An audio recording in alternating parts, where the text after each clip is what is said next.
Hey friends, my name is Mitch and welcome back to part 2 of the Day of Heroes playthrough. What a fantastic game. Man, this is fun. I've sat here for like 6 hours doing this stupid game. It is quite addicting. We are in battle right now. So here's the situation. We have a downed helicopter. We have a sniper. We just now got our guys from over here all the way over here for 10 victory points. Yes. So we're funneling our guys up here to get the sniper support finally, because he's been over here by himself and he's been blocked by buildings. So we've been isolated in this little block here, which has not been a good. So we moved over and now it is final countdown with 2 turns left. I got rid of 3 of them and they have killed 1 of me. So they get victory points for killing me. I get victory points for getting the objective. So let's go and finish this game off. We just have 2 more turns. As with every start of every turn, we need to figure out what these roadblocks generate. So I'm going to roll for this roadblock here, and he generates a 12, which is no units. So that's good. By the way, the roadblock generation table is right there. So it's in the scenario book. Alright, so 12 for that roadblock. Then we roll for this roadblock. And we rolled a 2, and a 2 is mob. So he generated a mob. So we'll put a mob right here. And I'm just going to mark this mob because we have to go around to each individual mob and see what they do. And I don't know about the rules. I don't know, do you do that for a newly generated mob? I'm assuming no. I'm assuming no. It doesn't, either it doesn't specify or I didn't read it. I don't know, but when you roll for the mobs, I don't know if you do it for a newly generated mob. I'm assuming no, so I put a marker on it, and there we go. Alright, so we do have to roll for mobs on the Somali's turn. Now, if you watch the last video, we need to re-roll and see who goes first, because the Americans went first last time.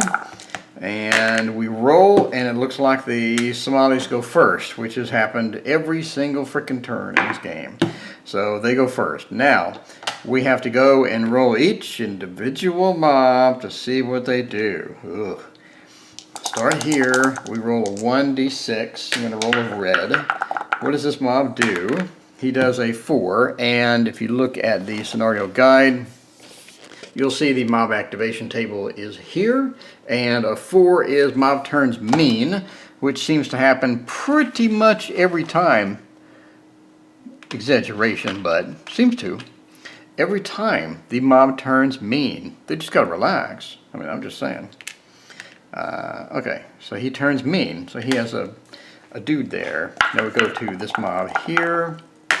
And we roll a 3, which is mob grows. So we add another mob to the mob. And there is a mob, believe it or not, at the bottom of this. No, never mind. So we go to this mob here. I remember one of the mobs have a dude. Mobs can't stack with each other, but I think they can stack with one dude. Alright, so we have rolled a 3, which is mob grows. So we're going to grab another mob, and he grows. Now again, we're going to skip this one and just leave it there. Now we're going to roll for these 4 mobs and for that mob. So, is that a... do we roll? Yeah, we roll. Okay, so we need to roll for these 4. So we'll start here. Top left. Top left says a 2 mob confusion. Haven't got that yet. American player can move the mob. And any units in the square with it. Okay.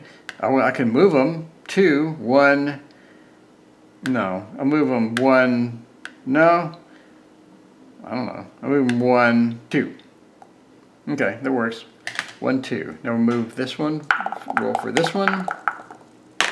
And that's a 2. I get to roll again. I'll go 1, 2. Okay, I'll roll this one.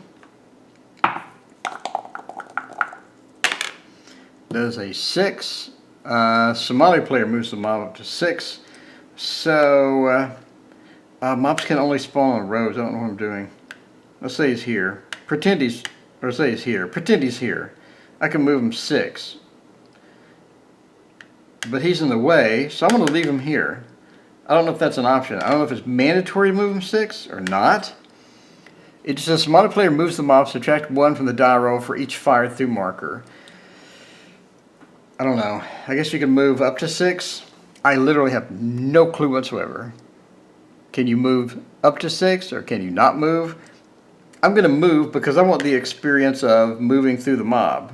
I haven't done that yet, so I'm going to skip that. We'll go to this mob here and roll. And that is a 2, which is mob confusion, so I get to move them. I'm going to move them 1. And that is the end of that. So I do want the experience of moving through a mob, but there's a +2 modifier to move through a mob, so I'm not sure why I want this experience. I'm just going to go here. I'm going to go here. Whatever. Anyway, that is the end of the mob rules, I think. Yes? Okay. So now we'll go to the Somalis get a first turn. Let me remove the fired marker from him and find out what we're going to do now.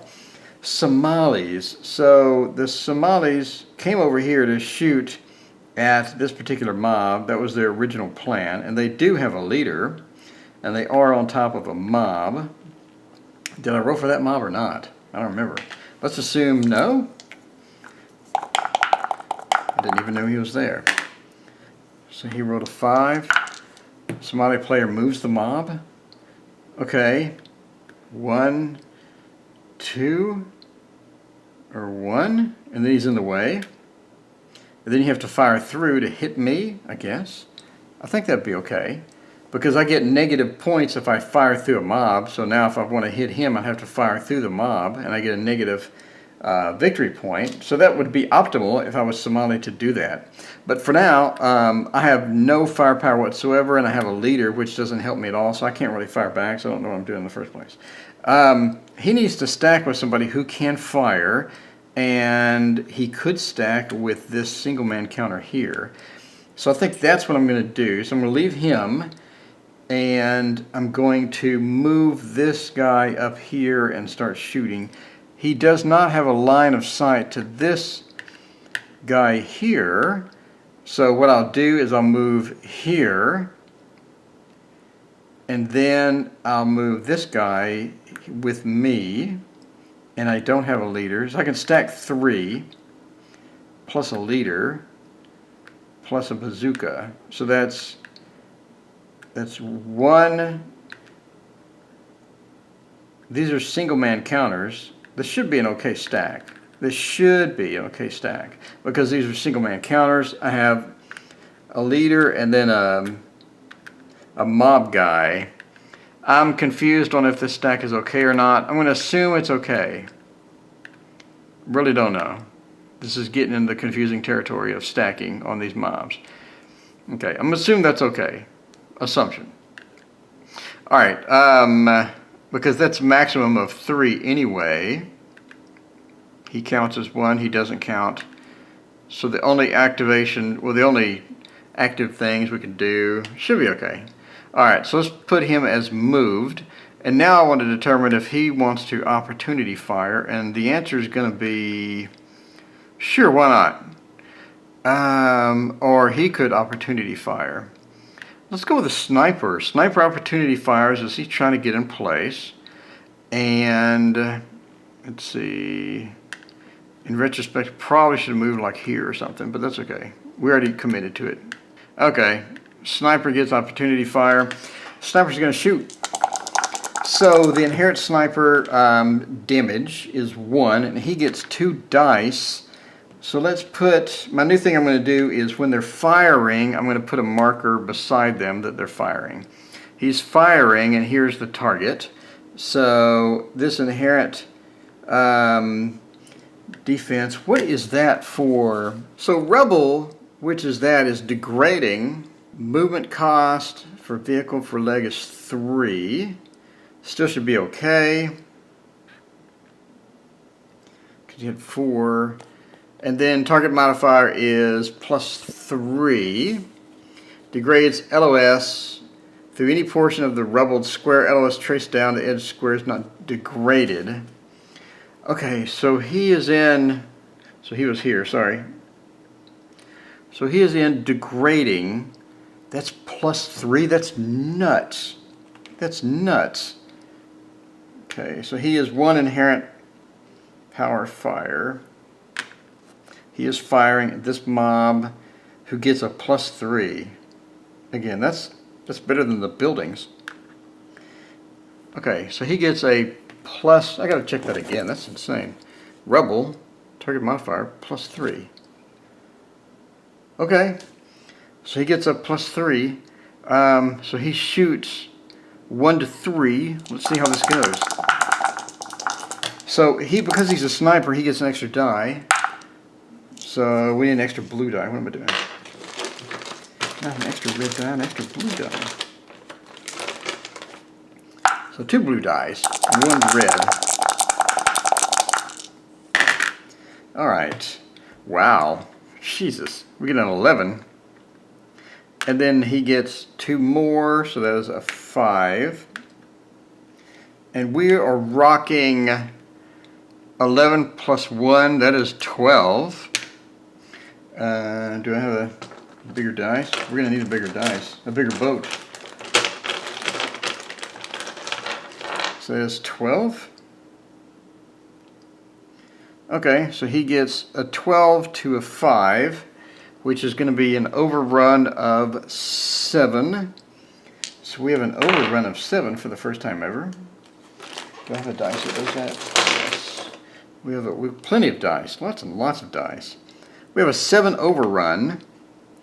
So we're going to have to calculate for each of these individual mobs the 7 overrun.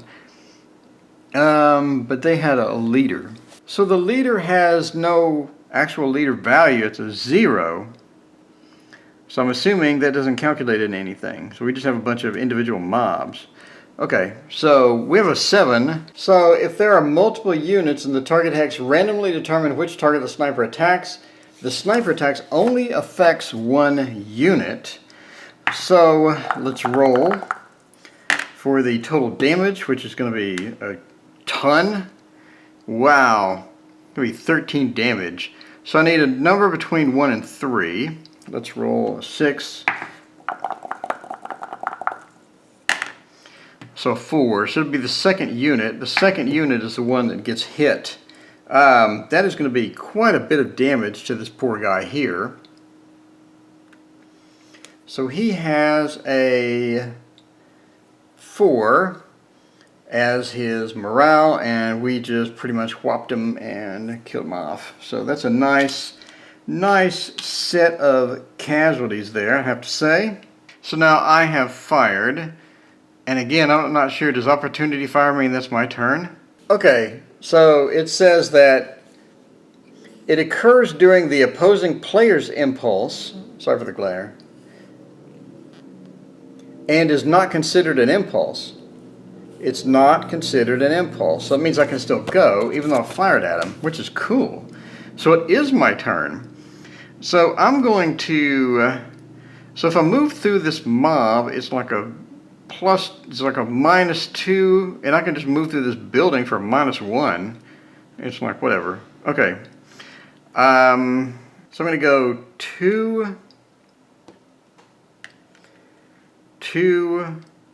4, and that is going to be my movement for that. And these guys have moved, and they're now visible. Alright, so now it's the Somali's turn. He's going to just unload on this guy. That's a big stack. What do we have in this stack? We got 0, 1, 2. We have 2 firepower, unless we want to use a bazooka, but it's right next to us, so I don't think so.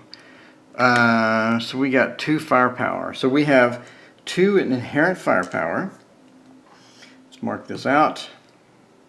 Let's think this out. 2 inherent firepower. So let's mark that we are in the process of shooting with a 2 firepower, and we're shooting at this guy in the middle of the road, which is bad. So he has no defensive mods whatsoever. This is going to go probably poorly. Let's see how it goes. See how it goes. So he gets a 2 and I get a 1. So 2 plus 2 is going to equal 5. Just kidding. So we got 4 against 1, so we have a 3 modifier. We have a 3 total mod. So 3 total mod in this fight. Now let's roll, because that is a lot of dudes. We just got 1 multi-counter with a bunch of weapons and a medic. If we get injured, it's going to be handy. So let's go and see what my damage roll is going to be. So 4, so we have a 7. So we have a 7 total, which is not going to exceed that. We have a good order unit with a 5. Can we get more charts? That would be great if we just had more charts. Okay, so it's greater than morale? Yes, it's greater than morale, but less than 2 morale. Good order MMC is going to be shaken, not stirred. And get a shaken. So we have a shaken unit at this point. Alright, so he has now officially fired. And we are shaken on that unit. And it is our turn. I want to go ahead and take a pot shot at these guys. Since they moved, I got a free shot. I have a range of 2, 1, 2. We're good. He is in that super terrain of 3. Jesus. Going to go 3. So we are in the process of firing. Alright, we're in the process of firing, hitting him. And we have an inherent firepower of, what am I putting this there? Is it 3? We have an inherent firepower of 2. So we have a 2 and we're firing and we're shooting against a 3. Let's roll and see what happens. Alright, so he gets a 2 and I get a 3. So that gives me a total of 5. And that gives him a total of 5. So, complete waste of time. Congratulations. Okay. And I have officially fired. And I'm in that nice terrain as well, so that's going to be good. Okay. So, that was a complete waste of time. So now that I've fired, it's now his turn. So he's going to try to catch up, basically. We got some heft over here. Thanks to this mob generation. We got 4. 1, 2, 3. And we can't go here. That's too many. But we could go here. 4. So we're coming up here to give our support to these guys. And that is the Somalis, and now it's turn for the Americans. We got a shaken unit. We don't have a lot we can do. So now they're going to come in. Now it's his turn. So I got 1, 2, 3 multi-counters. He can't stack on it. He's going to come in for support. Let's see. 1, 2, 3. And he's got 4. He's going to go 1, 3, 4 and move. He's going to get right in a line of fire here, but he's going to get in the thick of it. And I believe that's the end of turn. So next turn is the last turn. Okay, now we need to roll for the blocks. Let me get the chart ready. Alright, probably doesn't matter, but somebody will complain if I don't do it. If I don't do it, someone will complain. 9. 1, 3, 4 and a Somali leader. I don't have any 1, 3, 4s left. Bruh. I'm going to go with that. I barely have any leaders left. With a leader. I'm going to go 0, 3, 4 and pretend it's 1, 3, 4. That's a 1, 3, 4, by the way. We're getting to the final round here. Alright, and what does the other roadblock do? Other roadblock is a mob. So we'll put another mob here. They can't stack, so just got to go on a road. Guess he goes here or here. I guess. Sure, why not? Okay, so who goes first? Oops, we got to take these off. Alright, looks like we go first. That's good. That's very good. All right, since I go first, I'm going to take this shaken with a morale check here. Does a medic count as a leader? Can you do a morale check boost with a medic? So it says rally attempt, a good order leader or hero must be present, not a medic. Great. So we can't, so we're still shaken. That sucks. Any other morale checks we need to do? Rallies we need to do? No. Okay, do they need to do any rallies? No. Because that other one, he started out as 0. He started out as that, didn't he? I believe so. Or no, he didn't. Okay, let's rally. I believe we need to rally for him. He does have a leader below. We got it. Okay, so he rallies. And we are good. We are good for that. All right. So now, I go first. What in the world do I want to do? If I fire through here, I get a negative point, but I don't care at this point because we got 10 points. And he is in wide open terrain too. That is a beautiful shot. I'm going to take it. I'm going to take the shot. I'm going to shoot through him and lose a victory point. Sorry. Okay, so basically it says if I fire through a mob, the mob disperses and is removed. And I get -1 victory points, which is fine because they only have 1 victory point and I have 10, so I don't really care. So I fired through him and I dispersed it. And I'm going to mark it here as a loss of a victory point. So the sniper fires and he's aiming at this guy here. So let's put in a marker for I'm currently firing. And then we get two D6. And we're gonna, well, we need to determine the beef. Where's the beef? We have inherent firepower of 1. He is wide open terrain. He has no benefits whatsoever. So tough luck, dude. Tough luck. So now I need to, well, no, it's random who I hit. But I usually hit fairly hard. Alright, so that is going to be a 6. And he gets a 2. So I have 6 plus 1 is going to be a 7. So I got a 7 against a 2. And that is going to be a 5 overrun. So we have a 5 overrun against this target, and we fired. So we officially fired now. A 5 overrun. So first let's see how much damage we do, and then we'll determine who we damaged. We did a 2, so we got a 7, which is gonna, I guess, shake a unit. Looks like it. So how many units do we have to choose from that get hit? We have 1, 2. And a leader, so that would be a total of 3. Oh, there's a mob here. I didn't shoot through this mob though. Does that count as shoot through? Let's assume so. Let's assume that I disperse this mob and now I get -2 victory points. So now I'm up by 8. And now we need to figure out who we hit. We have 1, 2, 3 possibilities. Let's roll and determine who we hit. We hit the first person. So the first person is this guy. So we hit this guy with a 7. He has a 5. Let's look at the chart real quick. Well, that would be -1 for the leadership modifier. So it would be a 6. But still, die rolls greater than morale. And we are looking at a Somali squad or half squad. We're looking at casualties.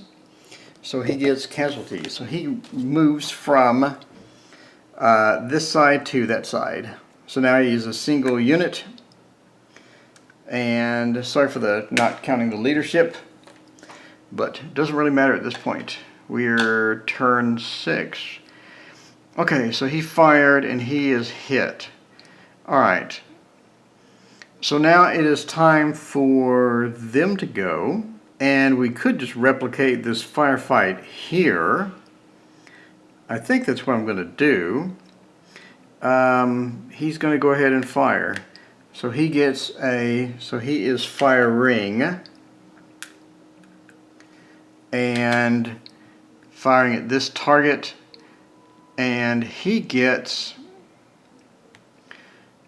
a let's see, an inherent defense of 3 because of the super bocage or whatever that stuff is. So he gets a 3, and then he has an inherent firepower of 0, 1. Firepower of 1? It's pretty bad. But, okay, whatever. He gets an inherent firepower of 1. Alright, we have nothing blocking in between. We're doing a straight shot. So let's roll. So we have a 4 versus a 4. So that's a wash. Alright, so he has officially fired now. Okay, so it's the American's turn. I'm going to go 1, 2, 3. And stop here, and I have moved, and he gets a free opportunity fire because I was dumb enough to come up the road, because this guy has an injured and shaken, and I want to get him the medic that I have. Well, no, that's not the medic. So no, this guy is injured down here, and I'd like to get him the medic that's located right here, but it doesn't really matter. We're in the last turn anyway. So I'm going to go ahead and opportunity fire. So he is firing. Let's put a marker that he is currently firing at this target. And he has an inherent firepower of 0, 1, 2. And he's got the weed. So he's got a weed, it gives him a 1 leadership. So he has an inherent firepower of 2. And I have a defense of nothing because I was dumb enough to go down the road. I didn't even think about that until I was like, oops. Okay, so I'm out on the road. Great. So he has an inherent firepower of 2. So he has a leadership modifier because of the weed of 1. So let's change this to 2 before, or 3 before we roll it. Alright, here we go. Alright, so I get a 2 and he gets a 1. That's a total of 4. And I have a 2. It's a net loss of 2. So I have a net loss of 2. Now let's determine damage.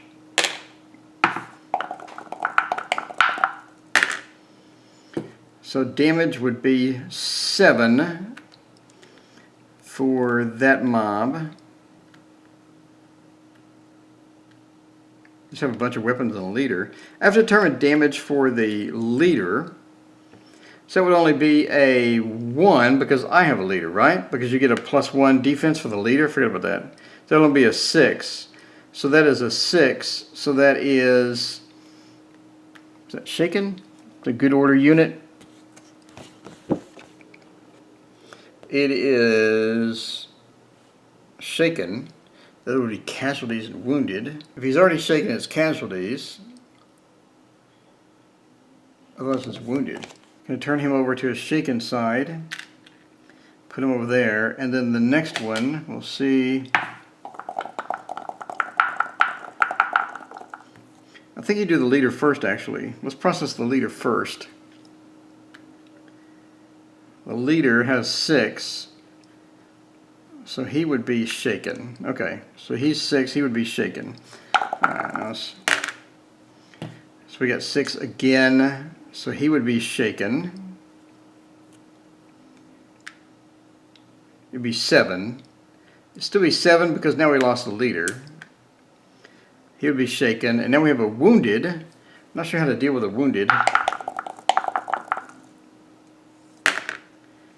So that is a 6. So that affects the wounded. I think if they're already wounded, they pretty much go away at that point. Is that true? Let's look. It's greater than morale. No, it's less than or equal to morale. Okay, so that was a 6. So it was less than or equal to morale. It's going to be the same with that. So it's no effect. So this is less than or equal to morale. So there's going to be no effect either. He stays wounded. So I believe that this is correct. We have a shaken leader, and then we have 2 no effects. I believe that's correct. It's kind of iffy. Getting an iffy situation here. Alright, so we're good on that. So it doesn't really matter I win anyway because I do control this area. So, let's see. Alright, now it's my turn. I don't think he was moved yet. I don't think I activated him. I would like to control the area. I'm just going to move up here and call it done for the day. So I'm going to call it a victory. There's not really any way that they can get control over this area and me lose my 10 points. So let's look at the scenario real quick. So the scenario says, oops, that was ambush. I do not want to do ambush.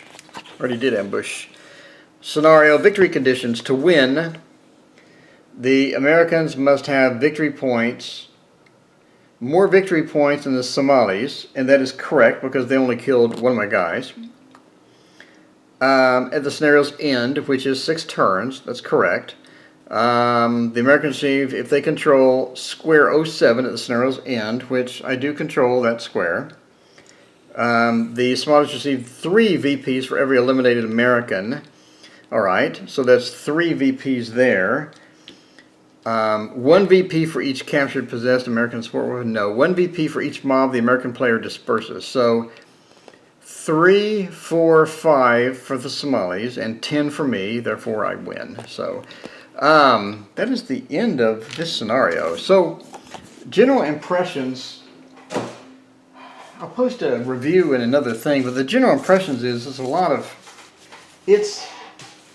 lot of charts for things that I should be able to just open the book and see and read what I need to read, but for some items I need to go to the charts. It seems that some of the information is located solely on the charts. For example, Somali troops. I mean, there's a section in the book for Somalis. However, you have to go here to get details on individual units.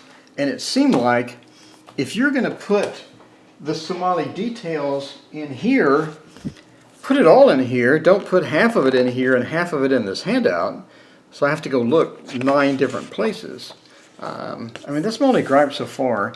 And some of the rules, I guess, could use some tweaking. So like, if this roadblock generated a mob and he's here, well, he can't stack, and he's here, when I go through and do the individual mobs, do I count the newly generated mob since he was newly generated? Or, you know what I'm saying. But overall, if you have the table space to lay out all the charts, which is a massive amount, then really good game, really fun game. I've spent probably 7 hours total in the past 2 days playing this game. So that's rare for me. That means I really enjoy the game. So overall, 2 thumbs up. I really liked it. And thank you for joining me on this epic adventure. See you next time when I do another playthrough. If you like it, please hit like, subscribe, whatever down here. Hit all the buttons down there. I appreciate it.